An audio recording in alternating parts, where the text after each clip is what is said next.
Hi friends, welcome to my channel. இன்றைக்கி நம்ம சேனலில் என்ன பார்க்க போகிறோம் அப்படின்னா, ராமநவமி அன்னைக்கு நான் ரொம்ப சிம்பிளாக சாமி கும்பிட்டுருந்தேன். அதை உங்கள்கிட்ட கொஞ்சம் ஷேர் பண்ணுவோம் அப்படிங்கிறதுக்காக இந்த வீடியோ எடுத்திருந்தேன். ரொம்பவே லேட் ஆகிட்டு போஸ்ட் பண்ணுறதுக்கு. ஏன்னா கொஞ்சம் இப்போ பசங்களுக்கு லீவ் விட்டதுனால கொஞ்சம் வீடியோ எடிட் பண்ணி போடுறதுக்கு கொஞ்சம் லேட் ஆகுது. ராமநவமி அன்னைக்கு பார்த்திங்க அப்படின்னா காலையில் பக்கத்தில் இருக்கிற பெருமாள் கோயிலுக்கு போயிட்டு வந்தாச்சு. அதுக்கப்புறம் பசங்க பார்த்திங்க அப்படின்னா ஸ்ரீராம ஜெயம் நான் எழுத சொல்லியிருந்தேன். நம்ம சின்ன பசங்களுக்கு இப்போலேருந்தே நம்ம ட்ரைனிங் கொடுத்தோம் அப்படின்னா தான் பசங்களுக்கும் நம்ம பக்தி மேலேயும் ஒரு நம்பிக்கை வரும். அதே மாதிரி பார்த்திங்கன்னா அவங்களும் நல்ல சாமி நம்மளை மாதிரியே கும்பிடணும் அப்படின்னா நம்ம சின்ன பிள்ளையிலேருந்தே நம்ம ட்ரைனிங் பண்ணிடணும். சின்ன பையன் 108 தடவை முடிஞ்சால் எழுது அப்படின்னு சொல்லியிருந்தேன். ஆனால் அவன் முக்கால்வாசி கம்ப்ளீட் பண்ணியிருந்தான். பெரிய பையன் 108 வாட்டி கரெக்டாக கம்ப்ளீட் பண்ணிட்டான்.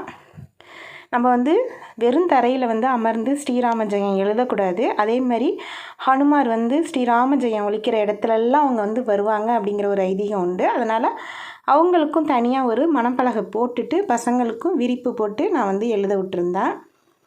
அன்றைக்கி ஃபுல்லாக நான் எழுதலை. ஆனால் நான் ஸ்ரீராம ஜெயத்தை நான் 108 தடவைன்னு இல்லாமல் அன்றைக்கி ஃபுல்லாக நான் வேலை செய்யும் போது ஃபுல்லாகவே சொல்லிக்கிட்டே இருந்தேன். நான் ஸ்ரீராம ஜெயம் அன்னைக்கு எழுதிட்டு நான் கோலம் சிம்பிளாக போட்டிருந்தேன், மாக்கோலம்.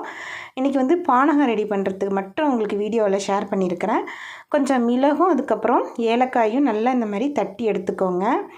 இந்த பானகம் இன்றைக்கி நான் பார்த்திங்க அப்படின்னா லெமன் சேர்க்காமல் செஞ்சுருக்கிறேன். நீங்கள் இதே பானகத்தை லெமன் சேர்த்தும் கூட செய்யலாம். நான் இப்போ நல்ல தண்ணியில் கலந்துருக்கிறேன். நம்ம தட்டினோம் இல்லையா, அந்த மிளகும் அதுக்கப்புறம் ஏலக்காயும் இது ரெண்டும் சேர்த்ததுக்கு அப்புறமா கொஞ்சமாக பச்சை கற்பூரம் சேர்த்துருக்கிறேன். நல்லா நுணுக்கிட்டு சேர்த்துக்கோங்க. சுக்கு பொடி கொஞ்சம் சேர்த்துருக்கிறேன். இது கூடவே பார்த்திங்க அப்படின்னா நம்ம கொஞ்சமாக நாட்டு சர்க்கரையும் சேர்த்துக்கணும்.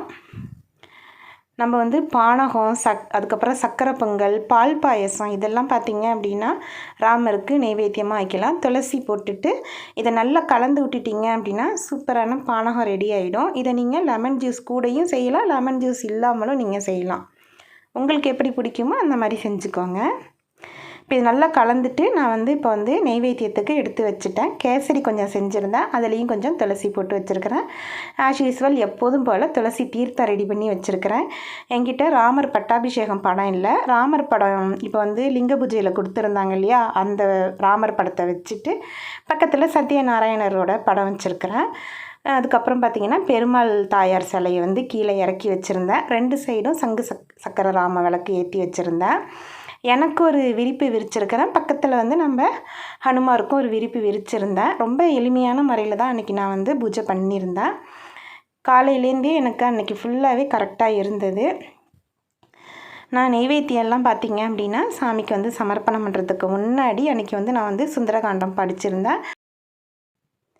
சுந்தரகாண்டம் படிச்சுட்டு உங்களுக்கு ஏதாவது வேண்டுதல் இருக்குது அப்படின்னா அந்த வேண்டுதலை வச்சுட்டு அதுக்கப்புறம் நம்ம நெய்வேத்தியெல்லாம் சமர்ப்பணம் பண்ணணும். தீப ஆராதனைலாம் காட்டணும். அதுக்கப்புறம் பார்த்திங்க அப்படின்னா நம்ம ஹனுமாருக்கும் வாழைப்பழம் இருந்துச்சு அப்படின்னா அதை நெய்வேத்தியம் பண்ணலாம். நான் இருக்கிறதையே நான் நெய்வேத்தியம் பண்ணிட்டேன். ரொம்ப டீட்டெயிலாக நான் உங்களுக்கு வீடியோ எடுத்து காட்டலை. அன்றைக்கி கொஞ்சம் ஒர்க் இருந்தது. அதனால் நான் இன்னொரு நாளைக்கு கண்டிப்பாக இது நல்லா டீட்டெயில்டாக சுந்தரகாண்டம் படிக்கிறதெல்லாம் கூட சொல்லி வீடியோ போடுறேன்.